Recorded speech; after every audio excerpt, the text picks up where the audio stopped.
بسم اللہ الرحمن الرحیم۔ السلام علیکم ناظرین۔ تفصیلات کے مطابق سندھ میں غیر متوقع وقفے کے بعد مونسون دوبارہ ایکٹیو ہو گیا ہے۔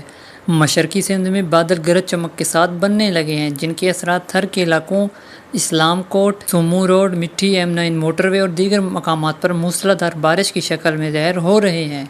کیرتھر رینج میں بھی تیز ہواؤں کے ساتھ بارش ہو چکی ہے۔ ماہرین کے مطابق یہ سرگرمیاں اگلے دنوں میں اور بڑھیں گی۔ پیشن گوئی یہ بھی ہے کہ ہوا کے کم دباؤ کا سسٹم 18 اگست تک سندھ کے 80 سے 90% حصوں کو اپنی لپیٹ میں لے لے گا۔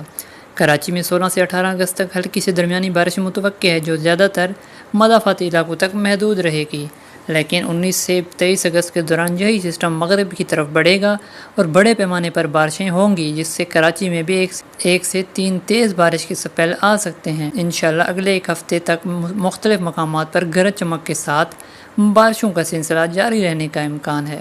ادھر خلیج بنگال سے اٹھنے والا طاقتور کم دباؤ بھی بارشوں کو بڑھائے گا۔